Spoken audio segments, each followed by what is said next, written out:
राधे राधे। जय माता दी। सर्वमंगल मांगले शिवे सर्वार्थ साधके शरणे त्र्यंबके गौरी नारायणी नमोस्तुते।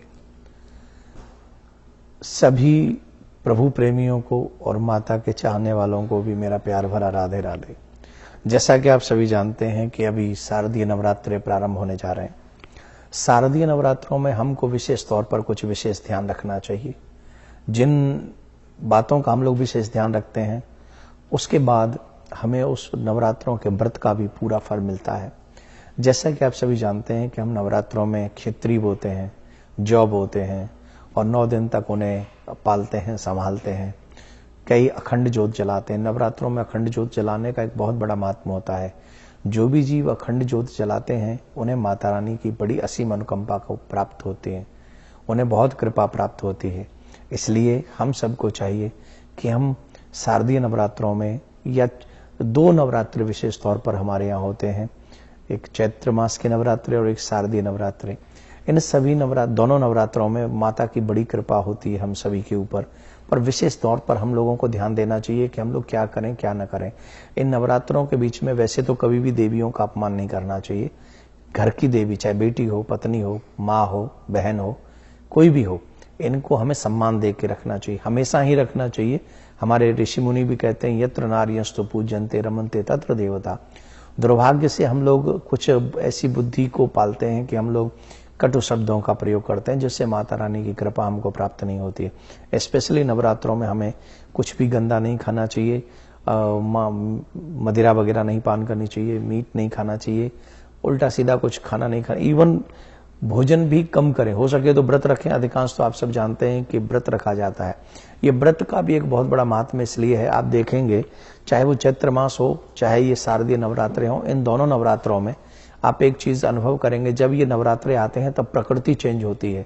जब प्रकृति चेंज होती है तो प्रकृति चेंज होने पर बीमारियों का भी घर बन जाता है हमारा शरीर। अधिकांश बीमारियां आने लग जाती हैं। उस समय हम अपने शरीर को थोड़ा हल्का रखते हैं, हल्का भोजन करते हैं, जिससे हमारा शरीर उन बीमारियों से बचता है। ये हमारे ऋषियों का विज्ञान है। जो भी व्यक्ति ऋषियों के विज्ञान के अनुसार चलता है निश्चित तौर पर उसे निरोगी काया भी प्राप्त होती है। आजकल हम लोग ऋषियों का अपमान करते हैं, उनके बताए हुए मार्ग पर नहीं चलते हैं, इसलिए हमारा मोटापा भी बढ़ता है, इसलिए हमारी बीमारियां भी लगती हैं, तमाम बीमारियां बढ़ती हैं। तो हम इनका पालन करेंगे तो निश्चित। तो इन नवरात्रों में हमें स्पेशल चाहिए कि हम व्रत रखें और हो सके अगर व्रत न रख सकें तो कम भोजन करें। दूसरा, एक और सबसे महत्वपूर्ण बात है कि हम माता रानी की इन 9 दिनों में हो सके तो दुर्गा सप्तशती का पाठ एवरीडे करें। अगर वो ना करें, दुर्गा सप्तशती का पाठ करते समय जमाई नहीं आनी चाहिए, आलस्य नहीं आना चाहिए, पूरा कंसंट्रेशन होना चाहिए। अगर वो संभव ना हो तो हम सबको चाहिए कि हम दुर्गा चालीसा का पाठ एवरीडे करें, सुबह शाम करें, घी का दीपक जलाएं, अखंड ज्योत जलाएं तो और भी अच्छी बात है। मैं आपको 9 दिन के लिए 9 मंत्र बता रहा हूं, क्रमशः मैं बोलता चला जाऊंगा। आप उन मंत्रों को लिख लें, चाहे एवरीडे उसका जाप करें, क्योंकि 9 दिन में माँ के 9 रूपों की पूजा की जाती है और जिन जिन रूपों की पूजा की जाती है हमें उसी मंत्र का जाप उस समय करना चाहिए। हम अगर इन तरीकों से, जैसे मिष्ठान भी माँ को भोग लगा सकते हैं, पूजा की सामग्री आप सब जानते हैं, हमें माता के लिए 16 श्रृंगार करके वहां पे उनका श्रृंगार करना चाहिए, उनकी पूरी व्यवस्था करनी चाहिए। और ये जो शारदीय नवरात्रे हैं ये हम देवी की शक्ति स्वरूपा देवी माँ को हम लोग पूछते हैं। क्यों पूछते हैं उसके पीछे रीजन है।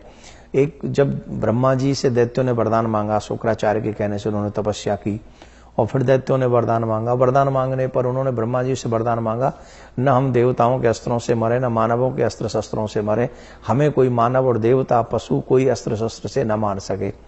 तब जब ब्रह्मा जी ने वरदान दे दिया तो सब वो दुष्ट असुर तो कहते न पावर पाके को न कुसंगत पाए न साई और प्रभुता पाए जाए मद नाही, ऐसा को जन्मा जग माही, अस को नहीं जन्मा जग माही। जिसे पद मिल जाए अहंकार न हो, ये संभव नहीं है। तो उनको पद वरदान मिल गया तो उन्होंने अत्याचार शुरू किए। तो देवताओं ने ब्रह्मा जी से कहा क्या करें। तब देवताओं को ब्रह्मा जी ने कहा कि पार्वती माँ की पूजा करो, उन्हें मनाओ। तो देवताओं ने 9 दिन तक देवी माँ पार्वती का पूजन किया और उनसे उन दुष्टों को मारने के लिए आग्रह किया। तो जैसे भगवान विष्णु के अवतार होते रहते हैं, वैसे ही माँ पार्वती के भी अवतार होते रहते हैं। तो माँ ने जब देखा कि देवताओं पे संकट है, तो माँ ने उस समय रूप धारण किए, शक्ति स्वरूप अपने हाथ में शस्त्र लेकर, और तमाम दुष्टों का, महिषासुर इत्यादि का वध किया है, कि आप सब जानते हैं। तो मैं आपको बताने जा रहा हूं कि आपको प्रथम दिन से लेकर 9 दिन तक कौन कौन से मंत्रों का जाप करना है। आप अगर इन मंत्रों का जाप करेंगे तो निश्चित देवी माँ की विशेष कृपा आपको प्राप्त होगी। आप इन विषयों को खुद भी समझ रहे हैं, बच्चों को भी जरूर समझाएं, औरों को भी समझाएं, क्योंकि विधि विधान से इस नवरात्रों में कभी भी कोई भी व्रत करें, ब्रह्मचर्य का पालन करें, पृथ्वी पर शयन करें, और सबसे बड़ी बात, किसी को कष्ट न दें, अपशब्द न बोलें, क्रोध न करें। इन सब चीजों को अगर आप 9 दिन भी संभाल पाते हैं तो आपको बहुत बड़ी शक्ति माता रानी से प्राप्त होती है, मनवांछित फल की प्राप्ति होती है। आपको ऐसा करना चाहिए। तो आप लोग ध्यान से वो मंत्र भी लिख लें, मैं आपको बताने जा रहा हूं, आप उस मंत्र को जपें। पहले दिन से लेकर 9वें दिन तक हम जाएंगे। ओम एम ह्रीं क्लीं शैलपुत्रै नमः। ओम एम ह्रीं क्लीं ब्रह्मचारिण्यै नमः। ओम एम ह्रीं क्लीं चंद्रघंटाय नमः। ओम एम ह्रीं क्लीं कृष्ण कूष्मांडाय नमः। ओम एम ह्रीं क्लीं स्कंद माताय नमः। ओम एम ह्रीं क्लीं कात्यायनै नमः। ओम एम ह्रीं क्लीं कालरात्रै नमः। ओम एम ह्रीं क्लीं महागौर्यै नमः। ओम एम ह्रीं क्लीं सिद्धदात्रै नमः। आप 9 दिन तक इन मंत्रों का जाप करें, और इन मंत्रों को जाप करके रोज एवरीडे हम लोग माता की पूजा करें। पूजन करते समय, जैसे आप जानते हैं कि 9वें दिन हम लोग कंचक जमाते हैं, कन्या लांगुरा, हमारे ब्रिज में कन्या लांगुरा बोलते हैं, लेकिन कन्या लांगुराओं को साक्षात इस भाव से जमाएं कि ये देवी ही है, देवी अपने भक्तों के साथ पधारी है। क्योंकि कन्या का वैसे भी कन्या में कोई दोष नहीं होता है, कन्या साक्षात देवी का ही स्वरूप होती है। तो विधि विधान से पूजन करने से, इन नवरात्रों को मनाने से आपके भी घर में खुशियां आएंगी, आपके भी घर में आनंद आएगा, आपके भी घर में माँ की कृपा आएगी, ऐसी प्रार्थना करता हूं।